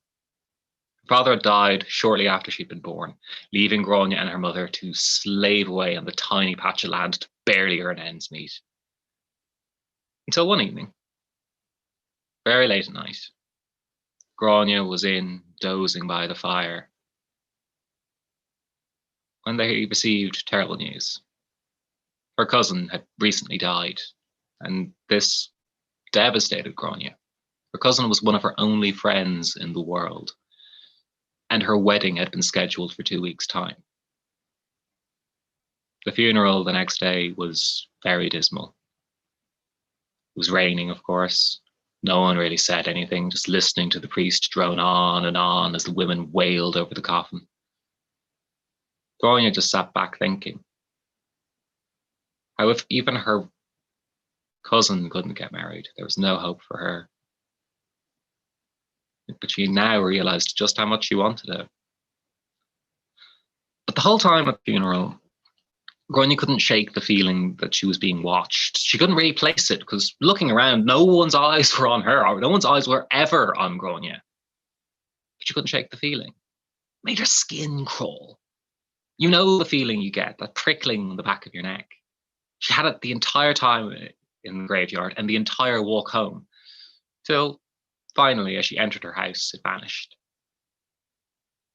Her mother was there, working away in the kitchen, preparing their food. They had their little meal, and Grania went back and, in her usual way, dozed beside the fire. Until she woke to hear the sound of horses' hooves thundering down the road. They got louder and louder and louder till they stopped just outside the house. They heard a thump. some footsteps, and then 3 loud knocks on her door. The mother answered it. Outside was a man. She wasn't quite sure. His face was hidden underneath the brim of a large hat. Most of his body was covered by a long black velvet cloak, except his hands. They were encased in iron gauntlets. "Is this the home of Grania Daly?" the man asked. Mrs. Daly nodded. "Excellent," said the voice. "My name is Thaddeus Walsh. I came across your daughter earlier at the funeral and was overcome by her common simplicity. I ask for your permission to woo her, call our house on occasion, and make my case to your daughter. For this, I will give you a token of gratitude." And at that moment, he pulled out a single gold coin from his pocket. They couldn't take their eyes off it. That was more money than either of them had seen in their entire lives. That would pay for them to live happily for a year. So they agreed. And over the next few weeks, Thaddeus Walsh would visit them several times. Always thundering down the road on his horse, always knocking 3 times at the door, always waiting to be asked inside. His movement was stiff. He was definitely a very old man. Going to chatter with him on occasion, but always felt uneasy. There was just something off with the way he talked, with the way he lived. There was something about him that made her skin crawl, and the smell. He was always followed by the strangest smell. It was buried under perfumed scents, but it was always there. A sickly sweet smell of rot and decay. Until one time, Thaddeus Walsh showed up at the house, seemingly even weaker than usual. He barely managed to pull himself over the threshold and collapsed down in a chair. "I fear I've grown too old and weary to continue making these journeys," he said. "The time has come." Then bent down onto one knee. "Grania Daly, I now ask you for your hand in marriage. Take some time. Think it over. But know this. No one can provide for you as well as I can. Who else would have you, Grania?" And with that, he rose up and left the house as soon as he got. "I'd rather die." Mrs. Daly tried to make a reason. She explained to her daughter that this was a perfect match. Any young girl would be lucky to have a wealthy man like Thaddeus interested in them, much less a plain, simple girl like Grania. How could she throw this away? In fact, she wasn't allowed to. This was not a matter for her to decide. This was a matter for the family. The family needed this. By the time her mother was done lecturing her, Grania was reduced to tears. She mumbled, "Yes." Messages were sent to Thaddeus, and Thaddeus responded he would be there within the fortnight. Now, the mother, quite naturally, went to consult the local priest, Father Walsh.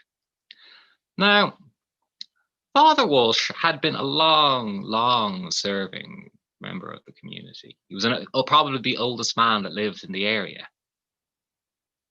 And when Mrs. Daly asked him if he'd be prepared to perform a ceremony of marriage in the coming days, he asked her who it was for, and when he heard the name Thaddeus Walsh, well, that triggered something in his brain. "I know that name," he said. "I cannot tell from where. Please, give me some time to look into this." She promised him a week, but soon the week was gone. No word from the priest. And Thaddeus had returned. "What is it to be, Grania?" he said, standing at the threshold. Your mother has told me that you will wed me, but I've not heard it from your own lips. Come, Grania. You must let me know. Grania looked at her mother. Looked at the 4 wolves. She thought of her cousin, dead in the ground. She thought of the dances. She thought of the jeering children, called her Stumpy as she made her way home. She said yes. Excellent, said Thaddeus. We have a priest ready, said her mother, but Thaddeus cut her off. No, there will be no priests. My brother shall perform the ceremony, and only Grania may come. You and your priest cannot go where we go. She tried to object, but it was already too late. Thaddeus had Grania by the arm and was leading her out the door to a black carriage that waited outside. Grania climbed up to the carriage and sat down and looked back at her mother. Before the door was closed, and they took off. That was the last time Mrs. Daly would see her daughter. Barely an hour later, the priest rode up. He hammered down the door until Mrs. Daly answered. And as soon as she did, he collapsed to the ground and begged her to call off that wedding. You see, the name rang a bell, because the Walshes had been a proud family in the area once. It was said that they were lords among men. They ruled over the town, made sure everyone got what they needed, and mysteriously managed to keep control of things, even when they seemed to be penniless. It was later discovered that one of their members was practicing dark magic. He was subsequently excommunicated from the church, and from that day on, the family had dedicated themselves to the Lord Jesus Christ, leading to the present-day descendant, Father Walsh, to have taken up the collar in the first place. That man's name was Thaddeus Walsh. Mrs. Daly asked if there was anything they could do.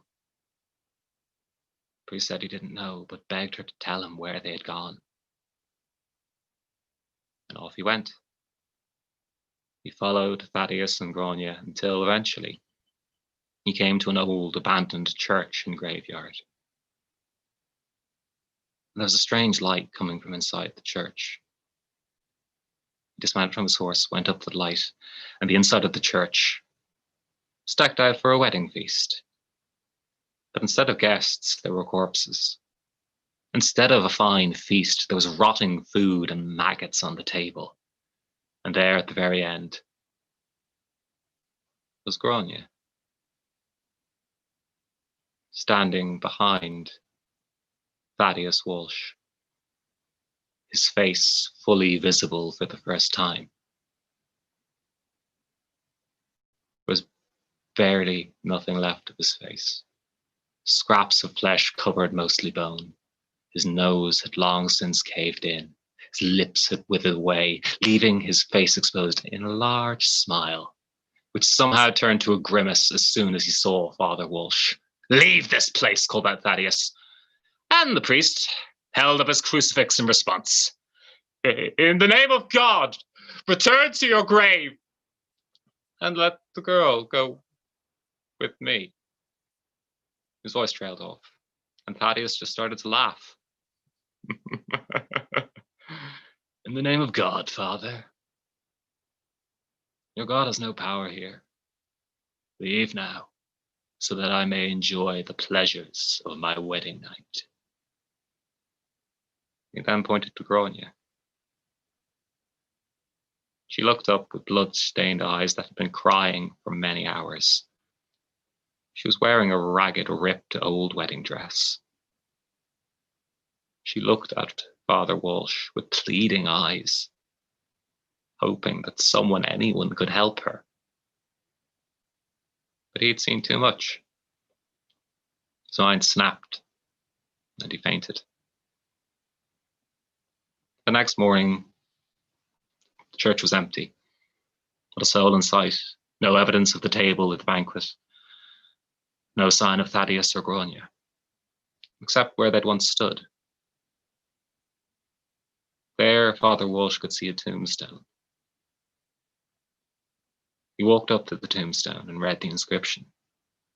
The first part was faded, ancient. Here lies Thaddeus Walsh, it read, but then the dates were obscured. And then underneath, freshly carved in, and also his wife, Grania. Which just about ends that one. Nice and creepy. We're back to necrophilia. Yes. Yeah, Yay! necrophilia is the theme of the night. See, and that You know what, necrophilia, Jay? and that was an example of necrophilia that's not okay, but for the opposite reason, because it was the corpse that wasn't getting consent. Consent is always key. Yeah. Whether it's bestiality, necrophilia, or just plain old riding.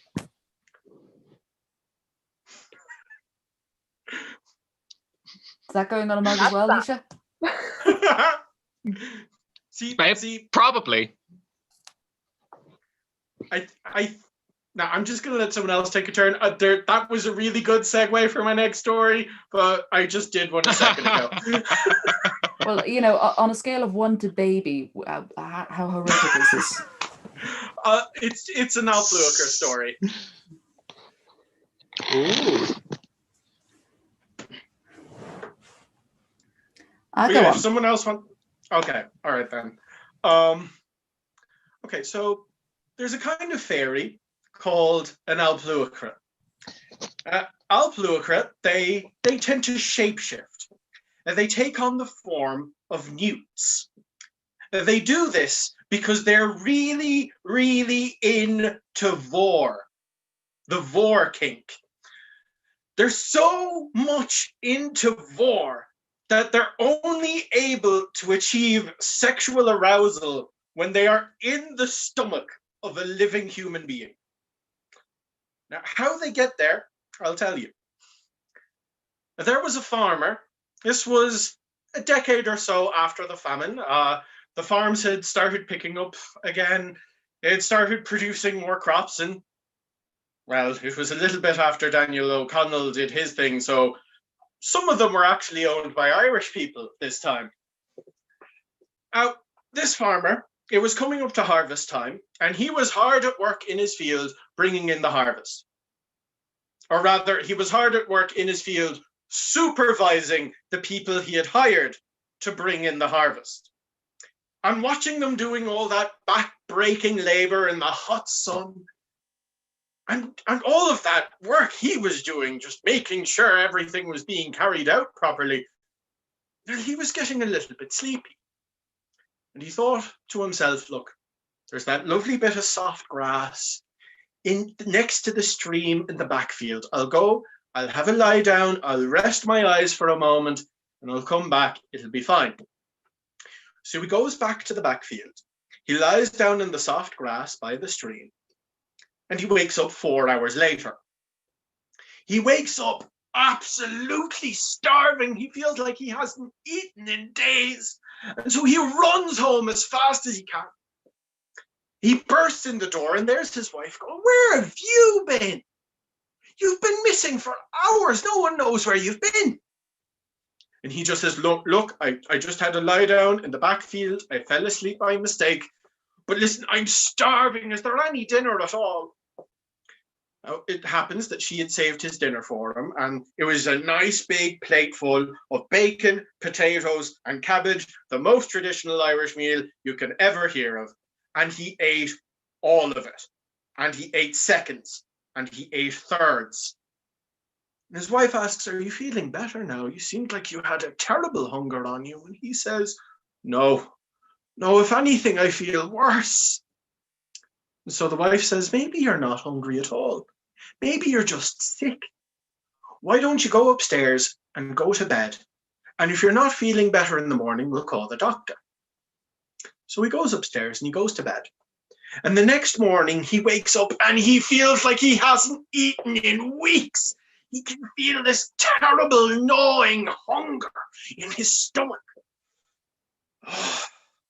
And And worse than that, he can feel footsteps, skittering footsteps running back and forth inside him. He can hear the sound of rustling and rumbling and moving from within his gut. So he calls for the doctor. And the doctor comes, and the doctor examines him. And the doctor asks him a lot of questions and listens with his stethoscope. And he says, "There's nothing wrong with you at all. I can't explain why you're feeling like this. But look, take this prescription, see if that helps. It's a painkiller. If it doesn't help, call me again." And the farmer, he's just, "But you not hear them running around inside me." "Listen," said the doctor, "all that I hear inside you is your heart, your lungs, and your stomach digesting. That's all I hear. That's all it is. Don't worry about it." So the doctor leaves. And in the next few days, the farmer, he's taking the medicine, he's taking the painkiller, and things are just getting worse and worse and worse. And he's always hungry, starving, eating as much as he can, but wasting away and getting thinner and thinner all the time. They send for the doctor again. And the doctor says, "I can't tell what's happening. There's nothing wrong with you." And so the farmer says, "We're never calling him again." And over the next few weeks, this problem kept getting worse. They kept bringing in more and more doctors, and none of them could help. And of course, they had to pay for all of these doctors. And they ran out of their own money, and they had to start selling off the cattle and parts of the land and everything to pay for more and more doctors. And still nothing helped. And by this time, the farmer, he was wasted away. His chest, it looked like a toast rack draped with wet tissue paper. And then a vagrant comes and knocks on the door, asking if he can stay in the barn. And the farmer's wife, she says, "Yes, of course you can. You can sleep in the barn." He sets up in the barn and he overhears two of the farmhands talking about what's happening with the farmer. And the vagrant, he thinks to himself, that sounds very familiar. So he goes and he knocks on the door of the house again. And he says to the wife, "I hear your husband's not doing too well." "Oh, no, he's not. He's not doing well at all." "Well, I heard someone talking about it. I think I might know what it is. Do you mind if I go up and look at him? Have a word with him?" And she thinks to herself, "Well, we've had 47 doctors come through here and not one of them has been any help. Sure, you may as well." So she leads him up the stairs to the farmer's bed. And he takes a look at the farmer and he says, Yeah, this looks familiar, all right." And he asks the farmer, "So you feel hungry all the time, no matter what you eat, no matter how much you eat. Am I right?" "You're right. You're absolutely right. That's exactly how I feel." "And no matter how much you eat, you get skinnier and skinnier all the time. Am I right?" "Oh, yes, you're absolutely right. Just look at me." "Did this all start after you lay down in wet grass or by a body of water?" "My God, it did. I had a nap in the back field by the stream." "I know what this is, son. And I know how to treat it. I know how to make it better. What you need is bacon. As much bacon as we can get our hands on. Send the farmhands out to buy all of it, as much as they can find." And so they go out with the last of the farmer's money and they buy all of the bacon in the town and they bring it back. Himself in a pan on the range, and he sits the farmer down at a table with this huge plate of bacon in front of him and he says, "You eat every single scrap of that bacon. You eat all of it until I tell you can stop." At this point, the farmer, he's so weak. He's so emaciated. Even swallowing hurts. Even chewing is an effort. He tries his best and he tries his best and he keeps eating and he feels like he has to stop. But the vagrant says, "No, you keep eating. You keep eating until I tell you otherwise." So he keeps eating and he keeps eating until the vagrant says, no, look, that's probably grand. That's probably enough. Look, you two, you fellas, you help me bring him down to the stream, right? So they help the farmer down to the stream. And the vagrant tells him to lie on his belly with his head over the bank, over the water, and to just lay there with his mouth open. And so he does. He gets down on his belly and he lays with his mouth over the water, wide open. And after about a half hour, he can feel something moving about in his gut, squirming around, and he can feel tiny little footsteps marching up his esophagus and onto his tongue. And everyone could see this little tiny creature, like a baby newt, crawl out to the tip of his tongue and look around cautiously and dart back inside as if in flight. And then it would tentatively tiptoe its way back to the tip of his tongue and sniff the water before jumping into the stream. And the farmer, he went to get up, and the vagrant says, no, you lay back down. That's just the first of them. He laid there for an hour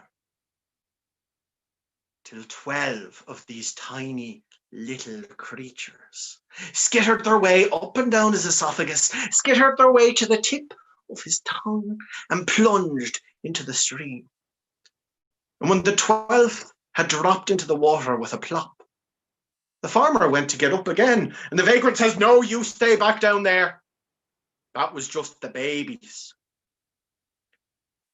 The mother is still in there. She's the one crawled into your mouth. She's been riding the entire time down there in your stomach. And he laid back down on his stomach with his mouth over the water. He lay there for 2, maybe 3 hours, and even the vagrant was thinking, well, maybe I haven't done this right. Maybe we need to start all over again. Until finally he felt this horrible, wrenching pain in his gut. Something huge moving and forcing its way up his esophagus. His neck bulged with the size of this thing coming up from his stomach into his mouth. The snout of it forced his way out through the mouth, almost as big as his mouth itself. Its little clawed feet sticking out at the corners, pulling this creature out of his throat. And it forced its way as he gagged and choked, and it landed in the river.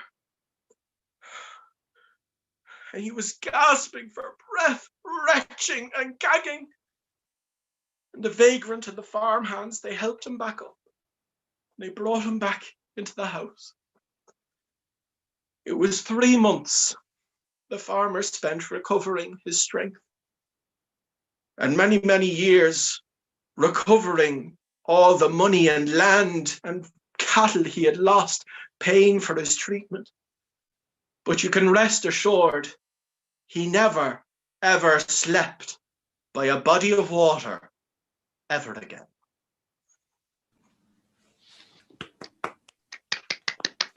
I've got one question. Yes. You said the mother was riding away in his stomach. Yep. What was she riding? I had the same question. Yeah, another one would have crept in. They never specify how they breed. They always just say that one goes in and then they breed. I assume another one gets in as well. Maybe it's like, you know, those species where the female is huge and the male is tiny? That's what I'm thinking. They both crawled in as juveniles. Yeah, and then like Just the female stays to like lay her eggs or give birth, and the male kind of like goes out the back way. isn't there that species of fish where, or is it an insect? I think it's fish where the male's tiny and they basically just go in, get themselves up in there, and they then die and basically just impregnate the woman throughout their life. Yes, I believe it is called Queen Maeve. Yeah. Yeah, I think you're thinking of the anglerfish, but it's much worse. Oh, fun. The anglerfish, the female's massive, the baby is tiny, and the baby swims up, bites the female's face. Or sorry, the male swims up, yes, bites the baby's face, and then like the female releases these enzymes that fuse the male to her skin. The male atrophies until it's literally just a pair of gonads hanging on the female's face. And then the female can release sperm whenever the hell she wants. And the female can have many of these, like, lodged on her all at once and, like, choose which one she's going to use at that time, which is why I do compare the female anglerfish to Queen Maeve. But, like, all of her husbands and partners are just fucking vestigial sets of testicles that she uses.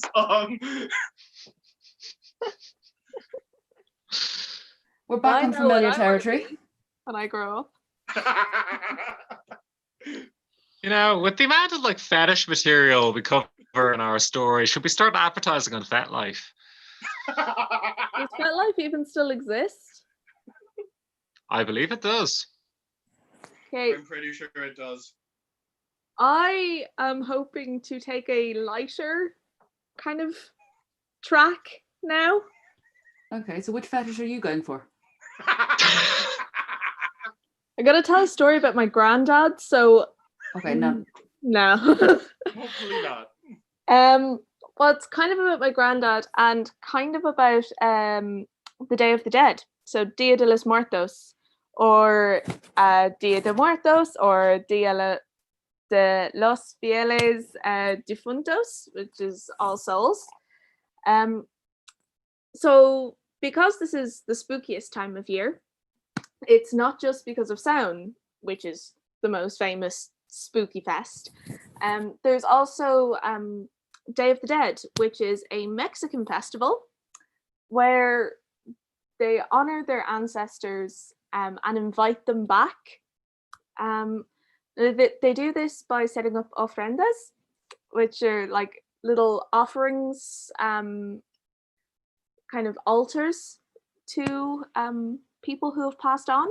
So sometimes that'll be in a graveyard. So graveyards around Dia de los Muertos are always filled with people, filled with color. They decorate the graveyards with Mexican marigolds. This day it's on the 2nd of November, because originally it was on the 1st of November, which is All Souls Day, but then I think there was a PR move to move it to the 2nd, so that it wouldn't clash with the Christian holiday, because a lot of people in Mexico are Catholic, and it's a whole thing. So basically, the ofrendas are put up with pictures of families and their possessions and their favorite foods, and in the hope that the souls will come back to visit everyone else. Now, some of the other decorations that can be like calaveras, I think that's how they're pronounced, which are the little skulls made of sugar or clay. So it's basically a festival where families come together to talk about the people they've lost. And a lot of the ways they do that is through humorous stories, or let's see if I can pronounce this, calaveras literas, which are kind of humorous poems or anecdotes. So in that tradition, I wanted to talk about and tell a story about my grandfather who passed away a couple of years ago. Now, my granddad JP led an interesting life. He was born about 6 months after the Civil War in Ireland broke out. During the Civil War, they lived, him and my nanny Parks and his brother, my great uncle Jimmy, they lived in a tenement on the quays of Dublin. Great uncle Jimmy actually got his eye blown out when the forecourts were bombed, which is a whole other story. But anyway, my granddad JP, when he was 21, he married my nana Teasy. And then he went and joined the army pretty soon after to get away from Nana Teasy. Like, Nana Teasy was brilliant. She was a great woman. But they fought like cat and dog, loved each other very much, but still, they got on each other's nerves. Now, when he went and joined the army, he didn't just join one army, you know. He committed a little bit of light treason, joined the British and the Irish armies at the same time.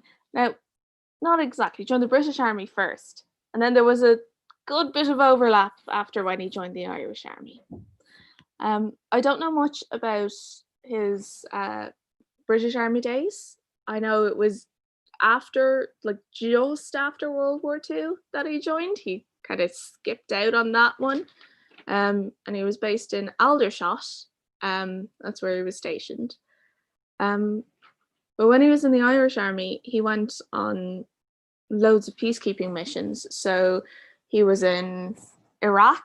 He was in, not Iraq as in like the last Iraq war or the one before that. It was the one before that. He was there. And when he was in Iraq, him and a few of his mates, they got chased out of a wedding.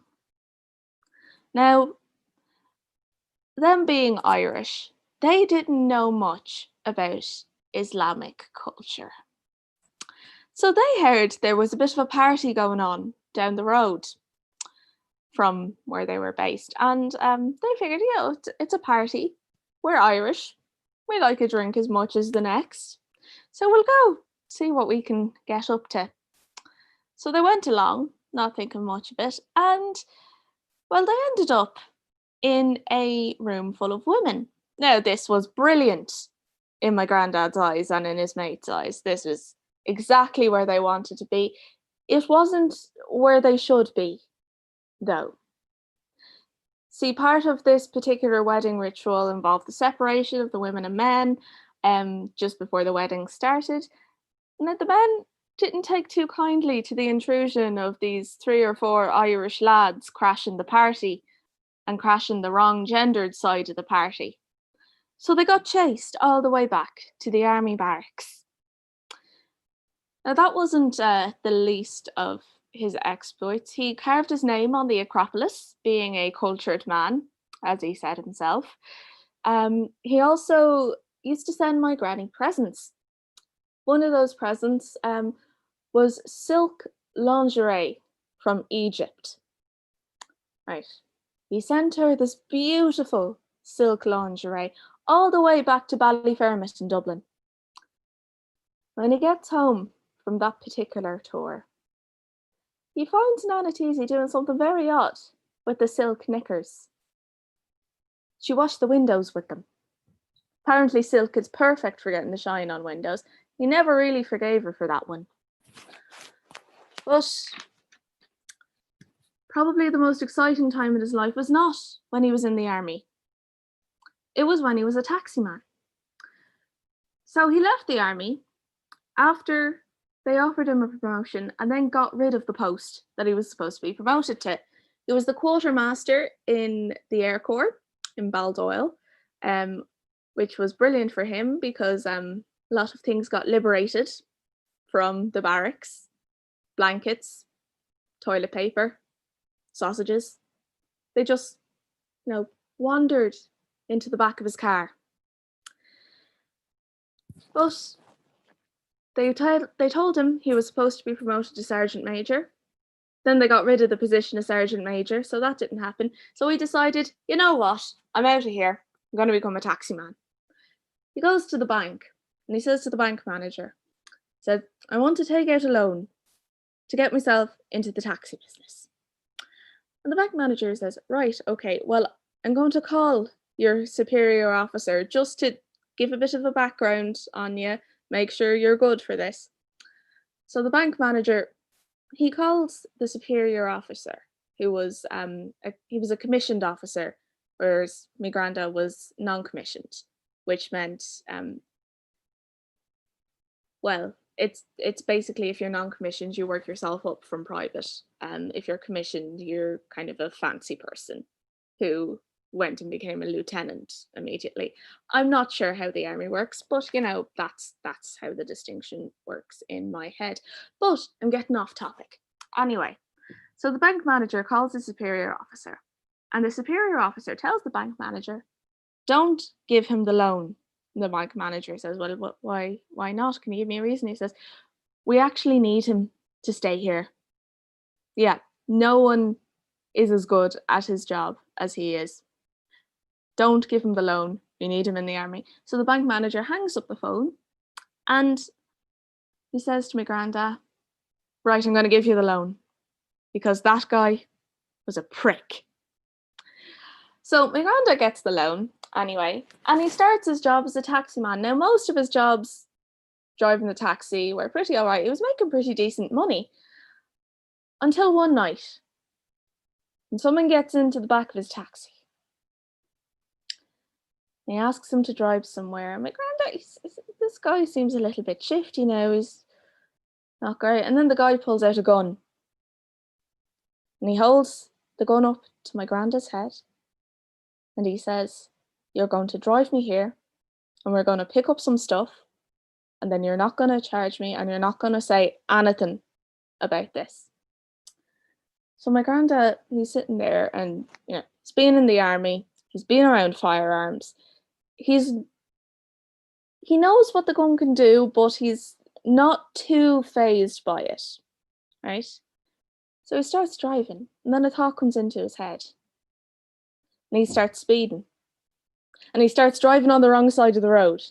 And swerving from the wrong side of the road to the right side of the road, and the right side of the road to the wrong side of the road, and driving far too fast. He's going 100 in a 50-mile-an-hour area.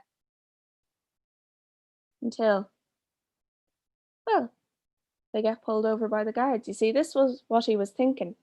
If someone had noticed how berserk he was driving, they'd have to call someone in.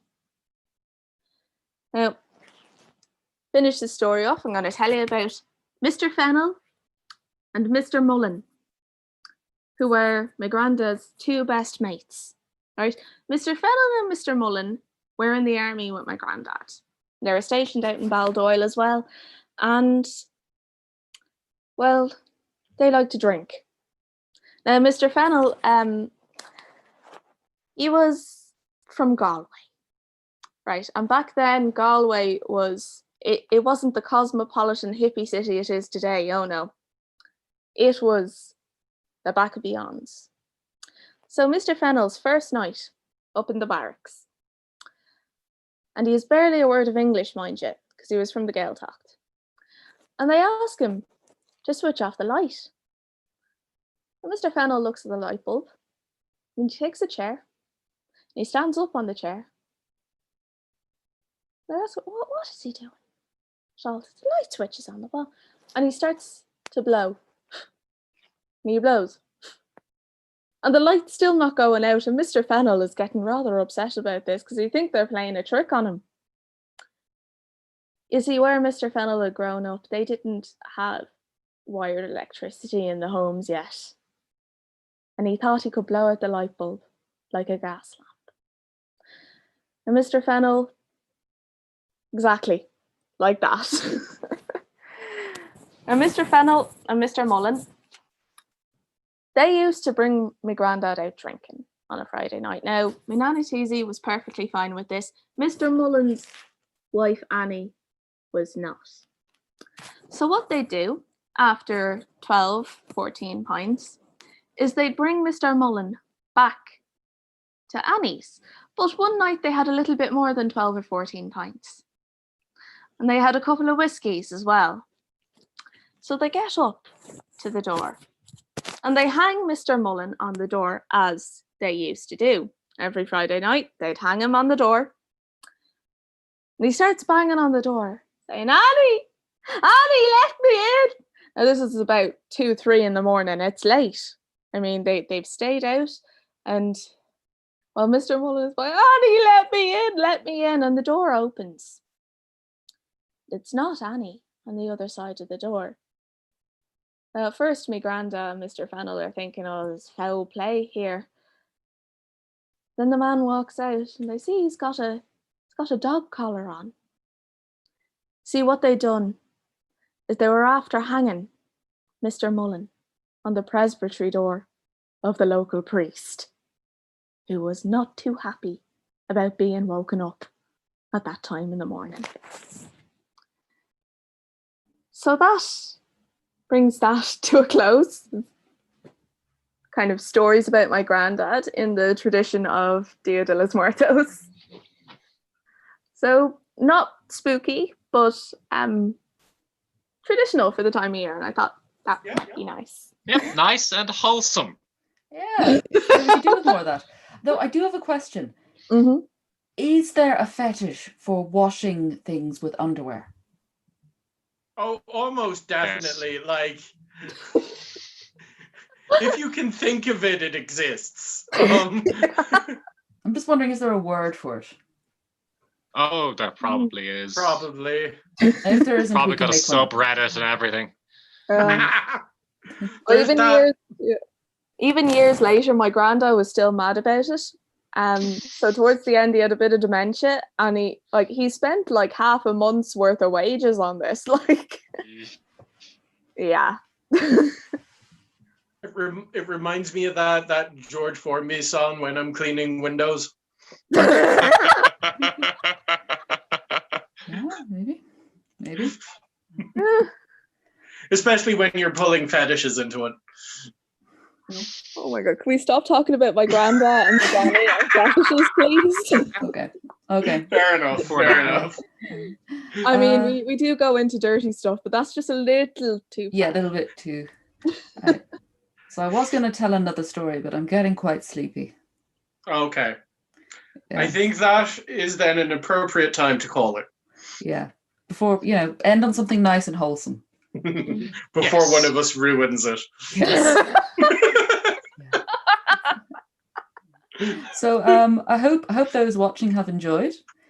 We do this. We're trying to do this every month on the last Thursday, doing the livey thing. And people, Stephen, where people want to find you, how will they find you? Look for Hog and Dice or Hog N Dice, literally anywhere. It's going to be me. If anything pops up, that'll be me. Sinead, where can people find you or find more information about your stuff? On my Twitter, Sinead Writes, my Instagram, Noni Nope, and sure, shoot me a message on Facebook or on Twitter or Instagram if you have any questions or stories or would like to chat about writing or storytelling. Nisha, where can people find you? The ether. Generally, I am reachable on the Twitter. I'm pretty sure I'm the only Nisha Odin in existence, so that's me. And I'm also on the Instagrams under Angour Dove or the Black Goat, and I'll actually be on Instagram Live tomorrow night because I'm busy. Nice. That actually reminds me, I'm doing a Halloween solo story stream on Halloween at 7:00, twitch.tv/hogndice. Great. So check Stephen out. I'm sure you have some terrifying stories. If tonight's anything to go by.